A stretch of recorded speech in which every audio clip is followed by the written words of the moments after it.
Representatives Alexander, Barrett, Boyd, Burkhart, Camper, Clemens, Faison, Freeman, Garrett, Hale, Hardaway, Haston, Hazelwood, Holesclaw, Johnson, Lynn, Marsh, Moon, Powers, Sparks, Thompson, Towns, Vital, Williams, Zachary, Vice Chairman Bricken, Chairman Vaughn. Mr. Chairman, you have a quorum. Thank you so much. Before we get started today, does anybody have any announcements, any personal orders, anything they want to share with the committee, any prayer requests, anything?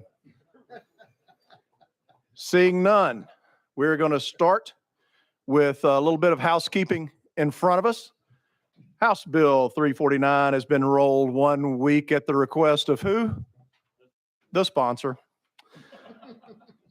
I'm going to give you all a guess as who's requested that House Bill 946 also be rolled 1 week. The sponsor. So with that, we still have a very full dance card. We're going to get right into it today, beginning with House Bill 1212. Chairman Carr, I believe you're carrying that one. We have a motion and a second. You're in proper posture. Please tell us all about Thank you, Bill Mr. number 1212. Thank you, Mr. Chairman.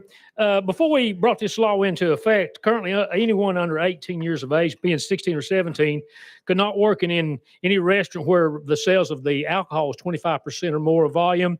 What this bill does, it just takes that stipulation off, and it's 16 and 17-year-olds can work in an establishment that has 25% of revenue from alcohol sales, but it also states that they cannot handle or take an order or do anything with alcohol. All they can do is help to the work staff, but we're desperately needing some extra workers between the ages of 16 and 17 to work in some of these restaurants. And with that, I'll stand for any questions.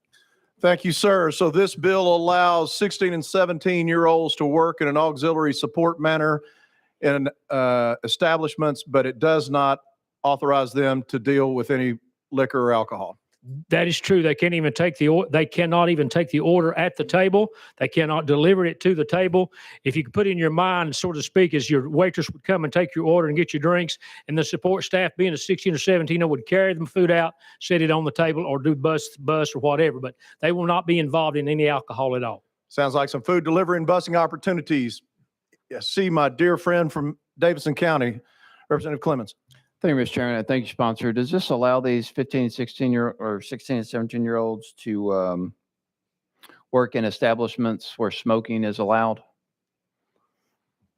I didn't have that.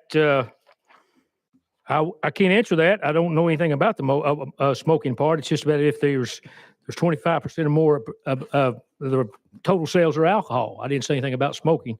I didn't see anything. Well, Representative Clemens. thank you, Mr. Chairman. I'm not trying to trip you up. I didn't know how the law overlapped there. And as I know, establishments can prohibit smoking if they so choose. And some localities prohibit smoking in establishments. But I just want to make sure we're protecting children to the best of our ability. And so I'll have to look into that between now and the next step, should this proceed. All right. Thanks, sir. Mr. Sponsor. Thank you. And I look forward to that. That would be fine. If we find something we need to do on that, I would want to protect the children too from working in a smoke environment. So we can, if this passes forward and goes on and he has something with it, we can work with that, Mr. Chairman. All righty. Thank you, Mr. Sponsor. Have any other further questions of the sponsor? Seeing none, we are going to vote to send House Bill 1212 to calendar and rules. All those in the affirmative, please say aye. Aye. Any opposed? Noes. Hearing none, you're off calendar and rules. Thank you, Chairman. Committee. Thank you, sir. Next up on our dance card, we have House Bill 805. Motion. Leader Lamberth. Thank you, Mr. Chairman. And Mr. Chairman, I believe there's an amendment that should be traveling with it, 3936. 3936 is how we're coordinated today, sir. So we're just right.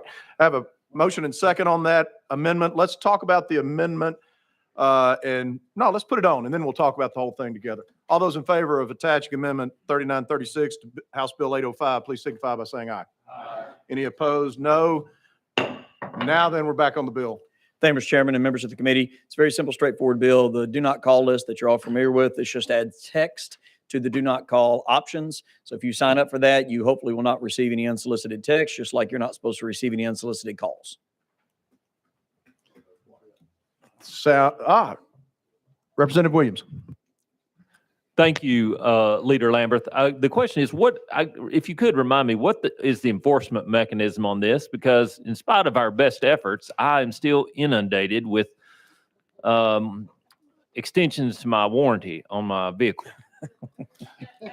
Sponsor? It is civil in nature. They're not going to arrest anybody, but there are some civil fines and enforcement opportunities out there from a couple different entities within state government, including the Public Utility Commission. And I think the Attorney General's office can get involved at some juncture as well. So I'm like you, I still get some of these. The only area that we can't go into really is those that are outside of this country. So if they have no footprint in this country whatsoever, which is where I would guess that some of those come from, it's just extremely difficult to enforce this because it's mainly civil in nature. Thank you. Thank you, sir. And this is one of those things to where we've just got to do all we can. And if we need to follow up with a sternly worded letter to their personnel file, we'll do that as well.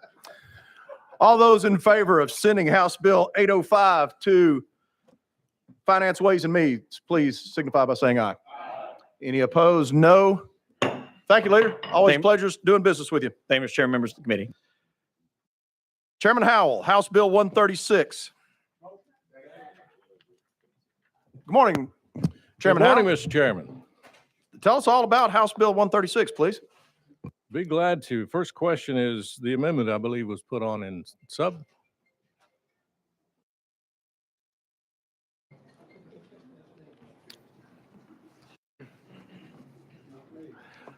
We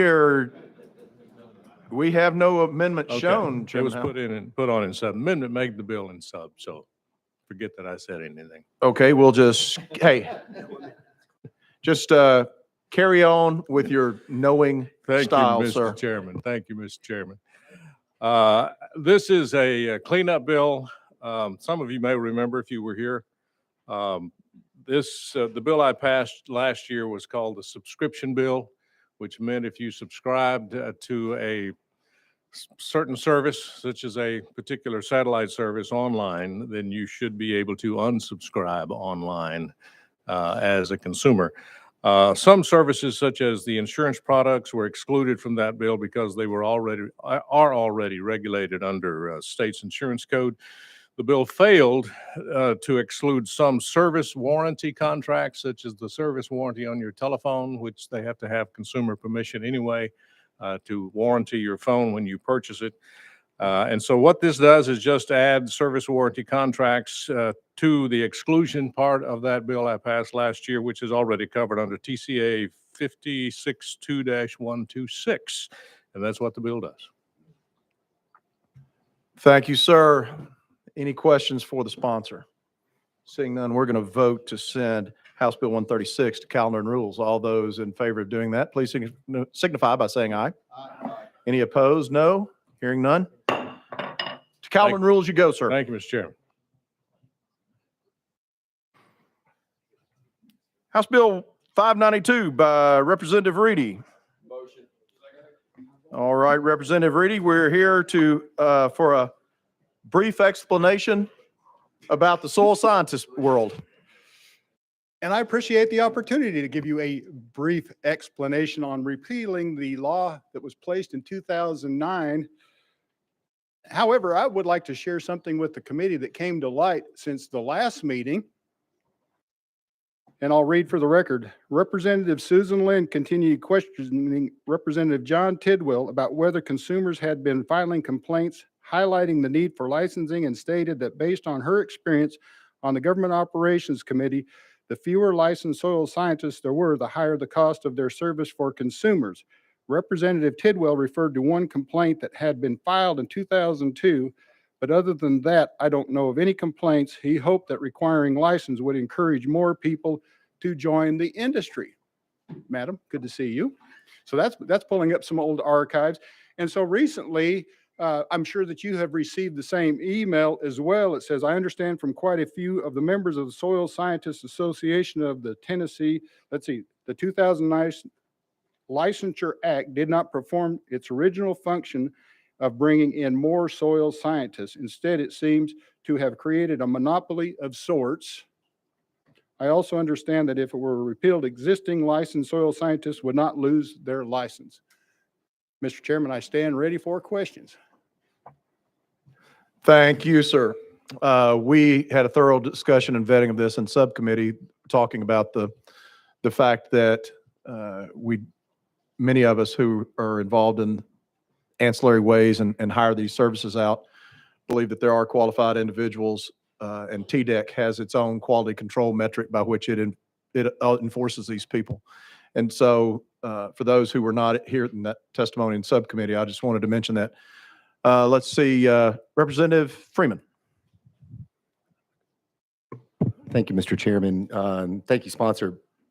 I've received a bunch of phone calls and emails from people that after seeing it initially have become a little bit more concerned, specifically with ensuring that we're going to get accurate and scientifically based PERT tests, that we're not going to allow for people that don't have a background or the qualification to do this to essentially be paid to give a PERT test so that we can have increased density on sites that probably shouldn't. What protection do the residents of Tennessee have in your bill, knowing that if they buy a house that's supposed to PERT for, a 3-bedroom, 3-bath home, that it's actually going to do it, and that it's not somebody's buying their results? Mr. Sponsor. Thank you, Mr. Chairman. And to answer that question, I still say today that soil scientists should not have to be licensed by Commerce and Insurance to do their job. The overview of TDEC still rules in how these folks operate, where they come from, and their quality of work. Now, keep in mind, there's 2 folks we can go to. We can go to a soil scientist or a soil consultant. A soil consultant with TDEC that works under their rules. It's the only overview of TDEC to soil scientists is the PERT part of the application. So then the question is, how do we get more PERT tests done? And of course, if you understand the process, you go to the health department to get the permit, finally get a soil scientist or a soil consultant to come out. So there's a lot of, should I say, permitting and processing to make sure that it's currently done right. So the process right now is not getting it done right or not. The question is, when are we going to get it done? Is it? And of course, as you know, with redistricting, I inherited Stewart County, and the new county mayor came to me and said, we haven't seen a soil scientist in 24 months. And I reached out to TDEC and they said, no, that's not correct. It's just been 18 months. Why are they not coming to Stewart County? There's no septic service at all. Everything in Stewart County is done by septic tanks. And that in lies the question. Is there a problem with the soil? Is it all chert? I mean, talk to me. And it's actually next week, we've got a meeting planned with TDEC and from the folks at Stewart County. So per your question, everything is still in place. We're just not requiring them to go to Commerce and Insurance to buy a $400 license to do their job. You have a follow-up, Representative Freeman? I do. Thank you, Chairman. And I appreciate that. And I want to acknowledge that I'm, considerate to the fact that this is an issue in your district, and it's not necessarily one in mine. But I also understand the process that TDEC trusts the results of the PERT test from the licensed soil scientist.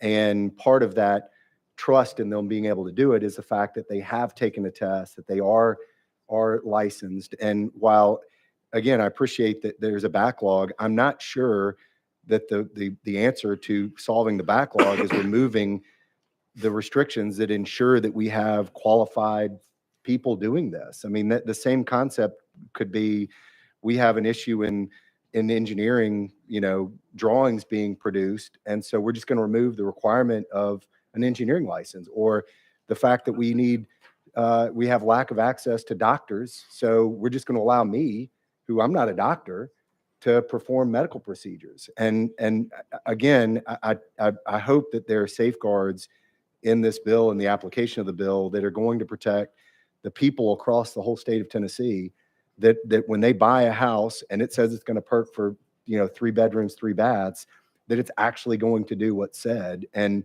I see one of those safeguards as having a licensed soil scientist reviewing that but I've said my piece. But I am very sympathetic to the backlog that you have in your community.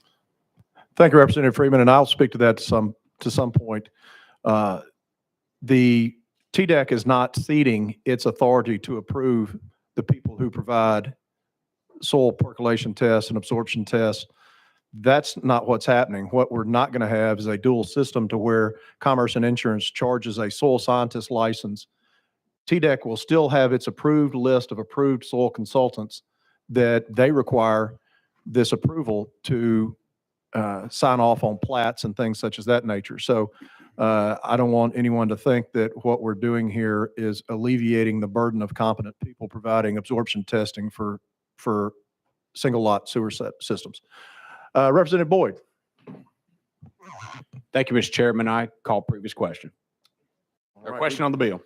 Question on the bill has been called. Do we have any objections? Without any objections, then we're going to be voting on whether or not to send House Bill 592 to Finance. All those in favor of doing such, please signify by saying aye.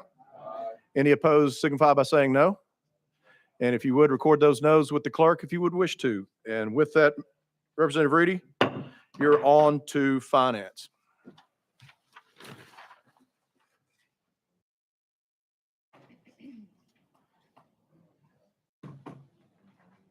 Next, we have 1306 by Chairman Dr. Kumar. I got a motion and a second. Dr. Kumar, looks like you've got an amendment traveling with you. Does that indeed make the bill? All right, well then. The we've number got- is, I got a motion on the amendment, which is properly seconded. Let's do this. Let's talk about the bill first, and then share with us what you're gonna use the amendment to do, and then we'll vote the amendment and then vote the bill. But please discuss the bill sure, first. thank you. Originally, the bill said that if an entity that provides services and offers only one method of payment, and that method of payment, whether QR code or the credit card machine, fails to function, then they must accept cash, a check, or agree to provide information to the customer so they can mail or call their payment in. And if they fail to do so, the customer has no obligation. After due consideration of this being applied to all kinds of services, whether it is a restaurant, attorney's office, I think got a little too wide. And upon advice from good friends and supporters, we decided to narrow it down to parking spaces only. So when you park in a parking garage and it's time to pay, and the only method offered is the QR code, which can be quirky. And at that time, you should have the option being able to pay by cash, check if available, or the establishment should provide you a method of payment that you can call in or mail in. So a second method of payment should be made available, and there will be a prominent sign placed that this is the alternative available. Especially, that's important, especially when a lot of these places do not have an attendant. All Thank right, you. and so that's your bill as amended, correct? Yes, Okay. Let's do this. Let's go ahead and attach the amendment, and then we'll have a conversation about the issue in general. I'm sure that we've all got war stories having to do with dealing with our good friends Davidson County's parking supply chain. All those in favor of accepting Amendment 4196, please signify by saying aye. Any opposed? Hearing none, the bill is amended by Amendment 1. All right, first up, we've got, let's see, I think I saw several hands, but first up, we got Representative Holzclaw. Thank you, Chairman. And could you explain to us how this bill originated, Chairman Kumar? Sponsor? Personal story, we went out to eat, and came time to pay, the QR code would not work on my phone, on my wife's phone. I tried mine again, I tried hers again, and we went back and forth. And the attendant there said, "Put your credit card here in my phone." And I said, "No, I would rather not do that." So we tried things again. Ultimately, I gave him a $20 bill. The charge was $13. And I said, "Well, have a good day, and we are going to go on." He would not accept cash. And I didn't, of course, have a checkbook. I don't think he would accept that either. There were personal reasons that we needed to leave. And so I tried to leave, and he stood in front of my car and said that if you go farther, I will call the police that you try to run me over. And I've never run anybody over. So I wouldn't know how to do that. So anyway, I thought that was really uncalled for. Ultimately, after a lot of time, he did let us leave, and they did bill me, and I did pay them $13. I did not tip that time. And one can just get angry about it in life, but then the light went off that we could do something about it. And I think we can. We want to be fair. We want the provider of services to be compensated, but in considering that the customer is always right, they need to make things easier for the customer. Dr. Kumar, I appreciate you bringing forward this violence de-escalation bill to help us deal with metro parking issues. I think we could, I'm not so sure, but maybe somebody needs to petition the governor about us having a special session on the Davidson County parking arrangements. I've too have had several struggles, particularly in poor weather when connectivity between some of their credit card reading machines it doesn't seem to be optimal. Next up, Chairman Clemens. Thank you, Mr. Chairman. Sorry, I was getting consulted there. Thank you for this legislation sponsor. I certainly have had my own frustrations at parking lots in this town. But my question is, and concern is, this is great for the consumer, which I think is our primary focus here. But on the back end of this, if we require this of businesses, how many additional employees as a business, let's say if you own a parking lot or a parking garage, are they going to have to hire more employees to process these payments on the back end? What impact is it going to have on the business itself? Mr. Sponsor. Yes, they would need capability to be able to process those payments that come after the fact. And I don't know what the numbers will be, but considering that the only other option is not to get paid, I think they should be able to handle it.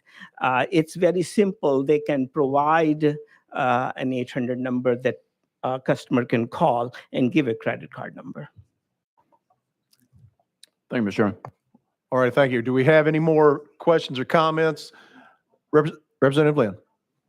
Thank you so much. And I'm so happy you made an amendment to the bill. I think that is a lot more practical. So thank you very much. And I was wondering, a July 1 enactment date, do we feel that would be enough time for these businesses to be able to accommodate any changes that they need? Because I can imagine you're pulling out of the parking garage, the QR card doesn't work, you call a phone number. How does the phone number then talk to the gate and open the gate? There may be a way, there may not be a way, I'm not sure. Have you heard from the industry about, the practicality of enacting this quickly enough? Because I think it's very much needed. It definitely is. And I think the way you've narrowed the bill is perfect. Mr. Sponsor. Yes, the industry has come by and have been actually very cooperative and feel that this is something that needs to be done. When I mentioned QR codes, the response was, yes, they're terrible. Representative Freeman. Thank you, Chairman. Yeah, if you're telling me the industry is in favor of this, then that kind of changes my tune.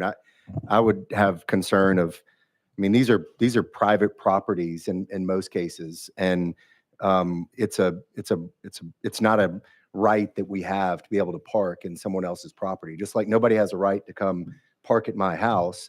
If I choose to charge $1,000, $5, want you to pay me in pins, You have the right as a consumer, and that's where the consumer is always right, to do it or not do it. You don't have the right to tell me what I need to do with my personal property. But again, if you're telling me that the whole industry is in favor of this, that changes my tune. Is that what you're saying? The industry is in favor of this? Mr. Sponsor. Yes, it is. And the person visiting me represented the largest parking system in Metro Davidson. All righty, thank you. Any other discussion on the matter? Seeing none, we're going to vote for Chairman Dr. Kumar's House Bill 1306. All those in favor, please say aye. Any opposed? No. Please have your no recorded by the clerk, and we're going to send 1306 on to calendar and rules. Thank you, Mr. Chairman and committee. Yes, sir. Next on our agenda today is House Bill 103 by Representative Parkinson. I do not see Representative Parkinson in our midst. So we are going to roll him to the heel of this calendar and keep on rolling. House Joint Resolution 135 by Representative Powell. I hear a motion. I hear a second. Thank you, Mr. Chairman and committee. It's good to be back in front of this committee. It's enjoyed sitting amongst you for 10 years. Good to be back in front of you today. House Joint Resolution 135 deals with the rolling blackouts that we faced across our state this beginning December 23rd because of a severe weather event. We have limited authority, as you know, over TVA, but this resolution requests them to address these energy issues so we don't suffer this kind of catastrophic event in our state again.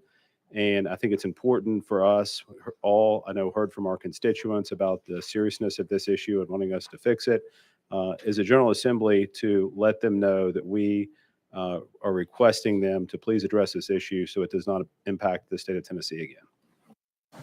Thank you, sir, and I applaud your effort with this resolution. It seems as if forever and a day that TVA's claim to fame has been their world-class reliability, that they are always on and it's never an issue, but we believe that may be, we have seen that it is in peril and frankly it's a fallacy at this point. So we look forward to them receiving our resolution in the spirit in which it's intended. Anybody got any questions, comments? If not, we're going to vote to send House Joint Resolution on to calendar and rules. All those in favor, please say aye. Any opposed? No. Ayes have it. You're headed to calendar and rules. Thank you, Mr. Chairman, committee. House Bill 964 by Representative B. Martin. Representative Martin, Yes, good to sir. see you. We Yes, have sir. Great a to see you guys. we have a bill that's properly in front of us with a finely offered I motion and appreciate it. second. Greatly appreciate it, Chairman and committee. This bill is from the Secretary of State in regards to limited partnerships. Currently in Tennessee, limited partnerships cannot use their DBA or doing business as registered with the state. Other LLCs, corporations, and general partnerships can do that. So this bill would just allow them to do that, to add them into that mix to make the statute the same across the board for businesses. And that's it? That's it. Yes, Oh, sir. well, okay. Any Well, then, questions? Anybody have any questions for Representative Martin? Chairman Zachary. Thank you, Mr. Chairman. Mr. Chairman, I'd just like to let you know I have been actually assigned as the mentor to Representative Martin. And so we had a conversation last night on the way in, and I kind of talked him through the presentation of the bill. And I have to say, this is probably one of the better presentations that we have had from a freshman in this committee. Now, we've only had one, which is a rough start. But I'd say the second one is a much better presentation before. And Mr. Chairman, I would like to take credit for the presentation based on my mentorship from last night. Thank you, Mr. Chairman. Thank you, sir. I thought I saw the signature fingerprints of a master crafting the oratory that we just heard from our freshman friend. We now know whose feet to lay that at. Anyone else got any questions, whether factual or not, regarding this bill? We don't see any. We're going to vote on House Bill 964 for Representative B. Martin and send it on to Finance, Ways, and Means. All those in favor, please say aye. Any opposed? No. The ayes have it. You're off to Ways and Means. Thank you, Chair.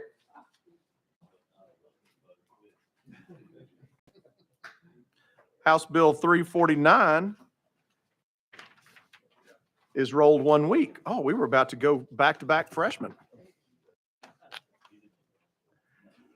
House Bill 54. Chairman Powers.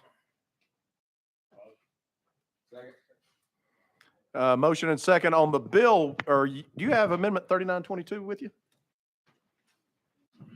Yes, 3922. And does that make our bill? Yes, it does. Well, then we're going to attach that. I have one motion. I have not yet, I now have a second. We're going to vote to attach House Amendment 1, that's drafting code 3922 to House Bill 54. All those in favor, please say aye. Any opposed, no. Your bill is now amended. And please go through House Bill 54 with us, sir. All right. Thank you, Mr. Chairman. House Bill 54 is an administration bill that improves the opportunities and efficiencies for capital formation, also increases investor protection. It also makes examination records confidential, requires fingerprint and criminal history checks, authorizes the commissioner to order restitution, allows broker-dealers or agents to seek expungement with a written notice to the department, deletes the filing and fee requirements for employee stock option offerings that meet the requirements of Rule 701, and it also increases the capital that can be raised under the Invest Tennessee exemption from $1 million to $5 million. And with that, Mr. Chairman, I'll be glad to take any questions. Thank you, sir. Any questions for the sponsor? Representative Lynn. Oh, okay.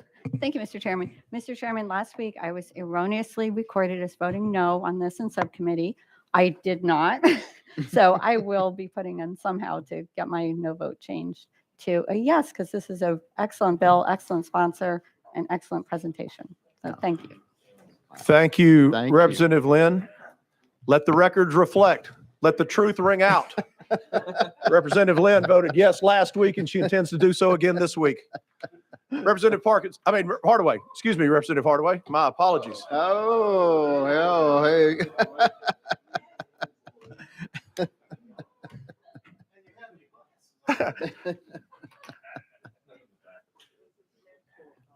Good morning to the sponsor. Can you cover the confidentiality piece again? Mr. Sponsor. Okay.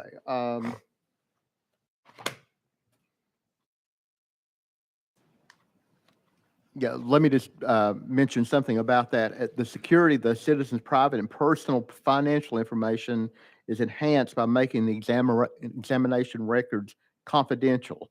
Currently, the citizens' private financial information. That's fine. That answers my question. Okay. Thank you, sir. Thank you. Thank you, Chairman. Yes, sir, Representative Hardaway. Anyone else have any questions regarding this matter? Seeing none, we're going to vote to send House Bill 54 to Finance, Ways and Means. All those approving such, please signify by saying aye. Aye. Any opposed? No. Hearing none. We're off to Finance with House Bill 54, Mr. Chairman. Thank you, Mr. Chairman. Committee. House Bill 946 has been rolled a week. We'll see you back here, same time, same channel. House Bill 487. Chairman Boyd. Thank you, Mr. Chairman. And Mr. Chairman, there is an amendment. I've got drafting code 3872. I'm showing that as well. Does that make our bill? Mr. Chairman, it's very minor. If we could go ahead and get it on it's just grammatical in nature. So if we could go and put it on the bill. Roger that. All those in favor of this minor amendment, please signify by saying aye. Aye. Any opposed? No.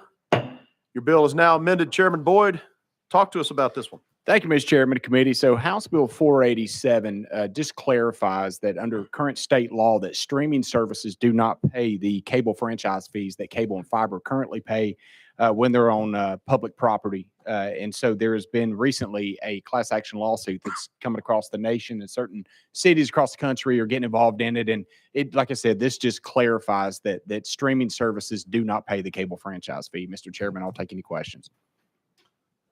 Thank you, sir. Anybody need a further explanation of that?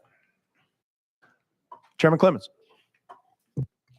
Thank you, Mr. Chairman. And could we get a summary of kind of what this lawsuit is about and where it is in the process, what the claims are from the sponsor?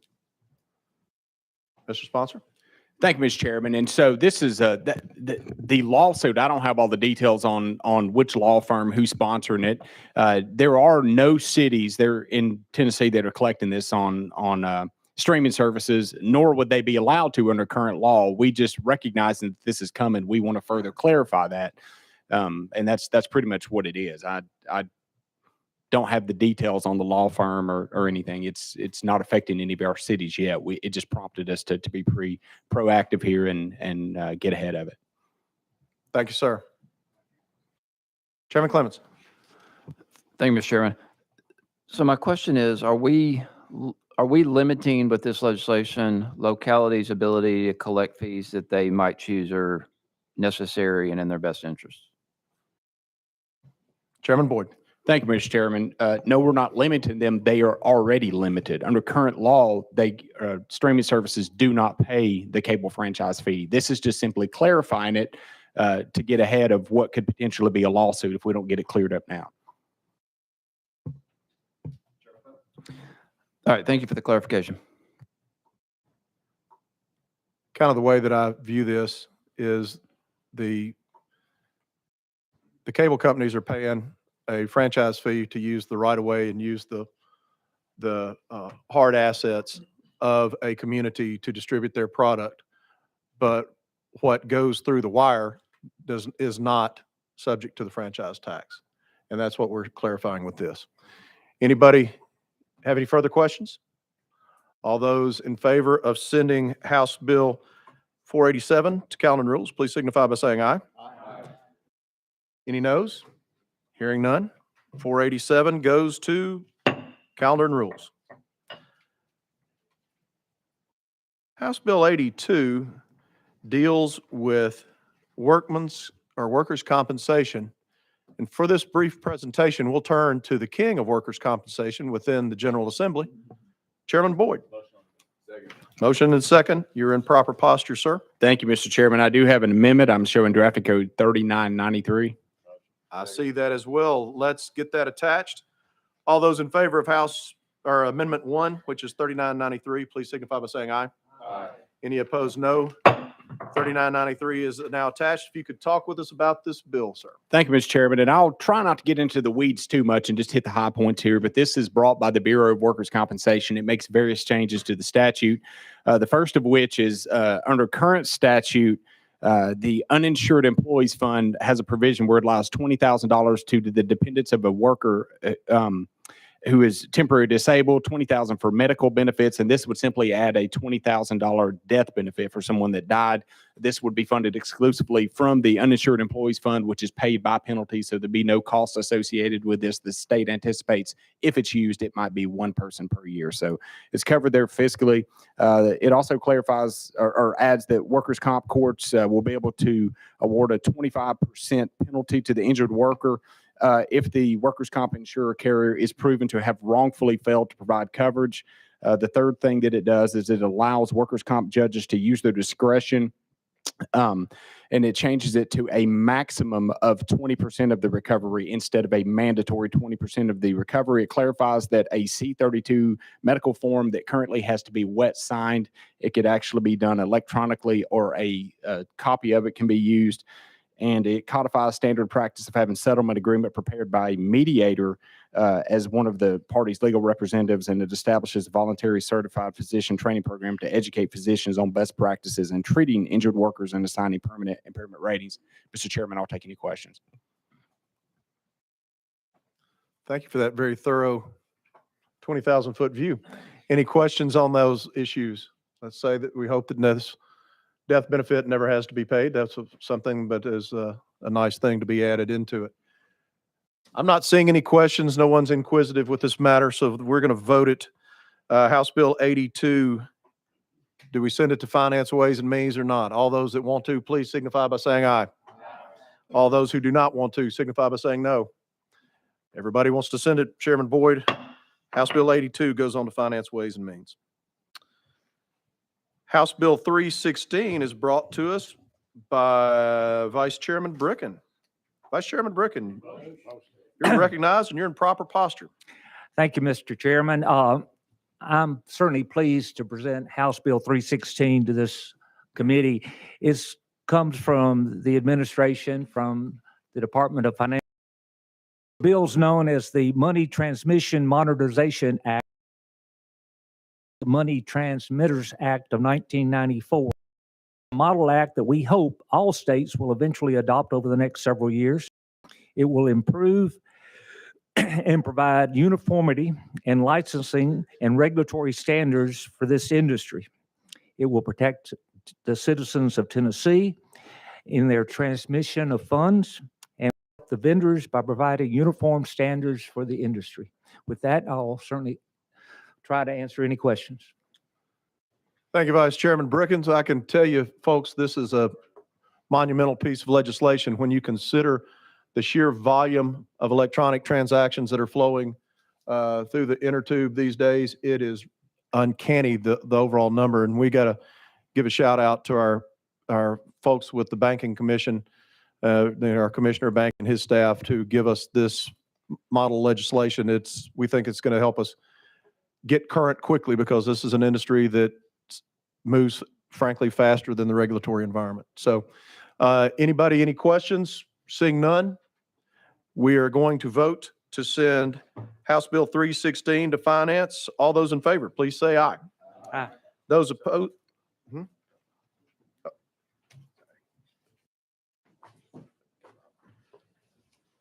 Allow me, I've checked that.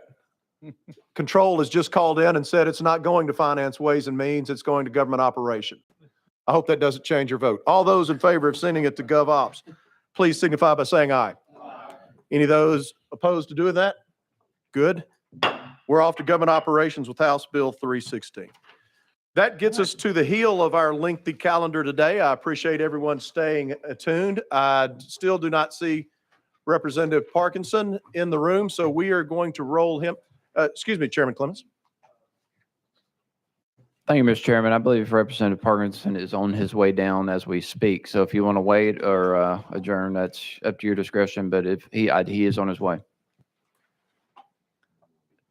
Well, given the fact that we have since we've handled 9 pieces of business since he was due here, we will see him next week. That'll give us all something to look forward to.